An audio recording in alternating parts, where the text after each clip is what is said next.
নমস্কাৰ এই মুহূৰ্তত আহি পৰিছে ৰাতিপুৱাৰ কেইবাটা বিগ ব্ৰেকিং নিউজ। আজি হৈছে 25 মে। গোটেই অসম তথা ভাৰতৰ বিভিন্ন প্ৰান্তৰ পৰা যুগত হৈছে কেইবাটাও গুৰুত্বপূৰ্ণ খবৰ। এনেবোৰ খবৰ নিতৌ পাই থাকিবলৈ চেনেলটি সাবস্ক্ৰাইব কৰি ভিডিঅ'টো এটা লাইক কৰিবলৈ নাপাহৰিব। আজিৰ মোৰ প্ৰথম গুৰুত্বপূৰ্ণ খবৰ হৈছে অসমবাসীৰ বাবে এটা ডাঙৰ খবৰ। অসমত 14খন আসনৰ 6খন আসন পাব বিৰোধী ঐক্য মঞ্চই, এয়া মন্তব্য কৰিছে অখিল গগৈয়ে। অসমত 14খন আসনৰ 6খন আসন পাব বিৰোধী ঐক্য মঞ্চই। সমীক্ষা প্ৰকাশ কৰিলে বিধায়ক অখিল গগৈয়ে। 6টাকৈ লোকসভা সমষ্টিত জয়ী হ'ব বিৰোধী ঐক্য মঞ্চ। ক'ত ক'ত জয়ী হ'ব বিৰোধী ঐক্য মঞ্চৰ প্ৰাৰ্থী? যোৰহাট, ডিব্ৰুগড়, নগাঁও, গুৱাহাটী, ধুবুৰী, কৰিমগঞ্জত জয়ী হ'ব বিৰোধী ঐক্য মঞ্চৰ প্ৰাৰ্থীসকলে। বিজেপিও লাভ কৰিব 6খন আসন, 2টাকৈ আঞ্চলিক দলে পাব আৰু আন 2খনকৈ আসন।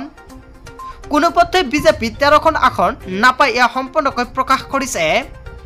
এইবাৰ ৰাইজে প্ৰত্যাখ্যান কৰিছে বিজেপিক, মন্তব্য কৰিছে বিধায়ক অখিল গগৈয়ে। বিধায়ক অখিল গগৈ যিটো মন্তব্য কৰিছে, নিশ্চয় আপুনি মন্তব্যটো কমেণ্ট কৰি জনাব আচলতে ঠিক নেকি। তাৰপিছত অসমবাসী ৰাইজক জনাইছো আমাৰ 2 নম্বৰটো খুবেই গুৰুত্বপূৰ্ণ খবৰ, লগতে এটা ডাঙৰ খবৰ। বিজেপি এতিয়া SBS প্ৰাইভেট কোম্পানী লিমিটেডলৈ পৰিণত হল, কেইবাটা গুৰুত্বপূৰ্ণ মন্তব্য কৰিছে, লগতে কটাক্ষ কৰিছে বিজেপিক অখিল গগৈয়ে।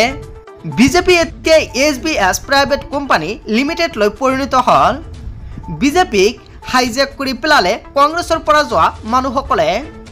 কংগ্ৰেছত থকা 2 নম্বৰী দালালি মানুহবোৰ এতিয়া সকলো বিজেপিত আছে। হিমন্ত বিশ্ব শৰ্মা আটাইতকৈ বদমাচি ৰাজনীতিবিদ। নৱবিজেপিয়ে বিজেপি ধ্বংস কৰি বিজেপিৰ নিষ্ঠাবান নেতাকৰ্মীসকলক মাৰি পেলালে। পুৰণি বিজেপি এতিয়া উমি জ্বলি বিদ্ৰোহৰ সৃষ্টি কৰিছে। এই বিদ্ৰোহৰ জৰিয়তে বিজেপিক একেবাৰে ধ্বংস কৰি পেলাব। SBS প্ৰাইভেট কোম্পানী লিমিটেড শেষ কৰি পেলালে বিজেপিক, মন্তব্য কৰিছে বিধায়ক অখিল গগৈয়ে। বন্ধু বান্ধৱীসকল, বিধায়ক অখিল গগৈয়ে যিকেইটা মন্তব্য কৰিছে আপুনি কি ক'ব? যদি আপোনাৰ কিবা ক'ব লগা থাকে নিশ্চয় আপুনি কমেণ্ট কৰি জনাব পাৰে। তাৰপিছত অসমবাসী ৰাইজক জনাইছো আমাৰ 3 নম্বৰটো খুবেই গুৰুত্বপূৰ্ণ খবৰ, লগতে এটা ডাঙৰ খবৰ।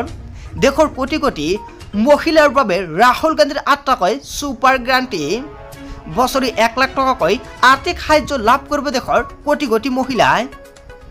মহালক্ষ্মী আঁচনিৰ জৰিয়তে প্ৰতিমাহে লাভ কৰিব 8,500 টকাকৈ। কেৱল এয়াই নহয়, প্ৰতিগৰাকী মহিলাৰ বেংক একাউণ্টত প্ৰতিমাহে 5,000কৈ টকা পোনপটীয়াকৈ জমা হৈ যাব। অংগনবাড়ী কৰ্মীৰ লগতে মধ্যভোজনৰ ৰান্ধনিৰ দৰমহা 2 গুণলৈকে বৃদ্ধি কৰা হ'ব। প্ৰতিটো পঞ্চায়তত নাৰীৰ অধিকাৰ সুৰক্ষিত কৰিবলৈ অধিকাৰ মন্ত্ৰী নিযুক্তি দিয়া হ'ব। দেশৰ প্ৰতিখন জিলাত কৰ্মৰত মহিলাৰ বাবে হোষ্টেল নিৰ্মাণ কৰা হ'ব। কেন্দ্ৰ চৰকাৰৰ সকলো নিযুক্তিত মহিলাৰ বাবে 50% আসন সংৰক্ষণ থাকিব। ৰাজ্যসভা, লোকসভা, বিধানসভাত মহিলাৰ বাবে আসন সংৰক্ষণ থাকিব।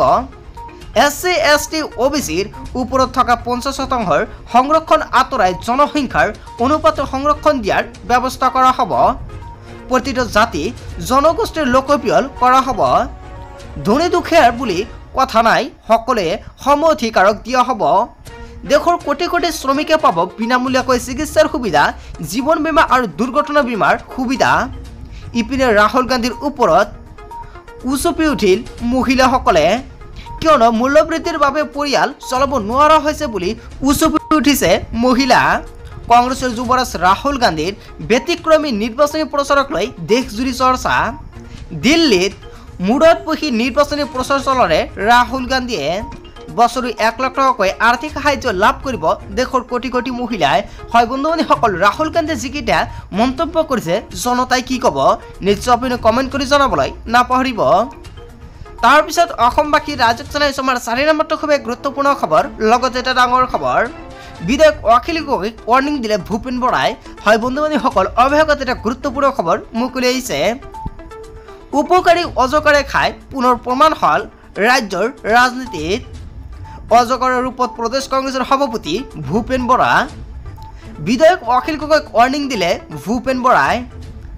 দিনে নিশাই মূৰৰ গাম মাটিত পেলাই কংগ্ৰেছৰ প্ৰাৰ্থী হৈ নিৰ্বাচনী প্ৰচাৰ চলাই প্ৰশংসাৰ সলনি তিৰস্কাৰৰ সন্মুখীন অখিল গগৈয়ে। লোকসভা নিৰ্বাচনৰ ফলাফল ওলাবলৈ নোপোৱাৰ আগতে কংগ্ৰেছ অখিল গগৈৰ সম্পৰ্কত ফাট মেলিছে।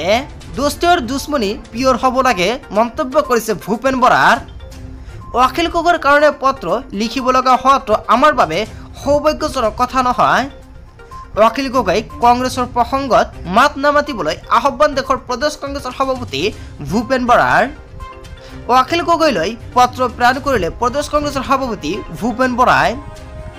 কংগ্ৰেছৰ নেতা নিৰ্বাচনত সহায় নকৰিলে বুলি সাংবাদিকৰ আগত মন্তব্য কৰিছিল অখিল গগৈয়ে।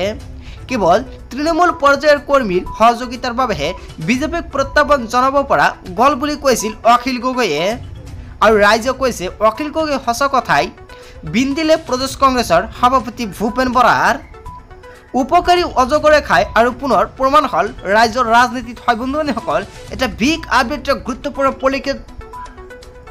এটা গুৰুত্বপূৰ্ণ পলিটিকেল আপডেট মুকলিয়াইছে। চ' বন্ধুসকল এতিয়া ৰাইজে কি ক'ব, আচলতে ভূপেন বৰাই যিটো অখিল গগৈলৈ পত্ৰ প্ৰেৰণ কৰিছে, যদি ইয়াক লৈ আপোনাৰ কিবা মন্তব্য কৰিব লগা থাকে বা ঠিক হৈছে নে নাই ইয়াৰ বিষয়ে যদি কিবা ক'ব লগা থাকে নিশ্চয় আপুনি কমেণ্ট কৰি জনাব।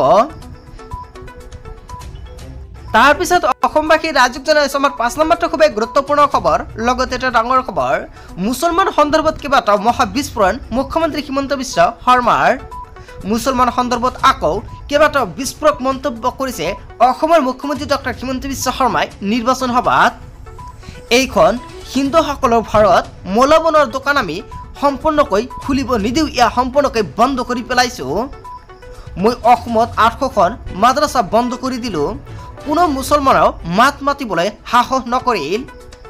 কোনেও 3ৰ পৰা 4টাকৈ বিবাহ কৰিব নোৱাৰিব, কৰিলেই জেললৈ যাব, কোনেও হাৰি যাব নোৱাৰিব। ইয়া নতুন বাৰত, এয়া মোদীৰ বাৰত, এয়া হিন্দুৰ বাৰত, এনেকুৱাকৈ আখ্যা দিছে অসমৰ মুখ্যমন্ত্ৰী হিমন্ত বিশ্ব শৰ্মাই। এই নতুন বাৰতে সেয়াই কৰিব যিটো কৰিব লাগে। যিয়ে নতুন ভাৰতৰ সৈতে যুঁজ কৰিব সিহঁতক যমৰাজৰ গড় পাব, এনেকুৱাকৈ হুংকাৰ প্ৰদান কৰিছে। এইবাৰ মুছলমানৰ সংৰক্ষণ আমি সম্পূৰ্ণৰূপে বন্ধ কৰি দিম।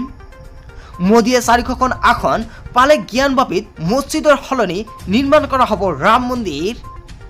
মোদীয়ে 400খন আসন পালে সমগ্ৰ দেশত UCC বলবৎ কৰা হ'ব।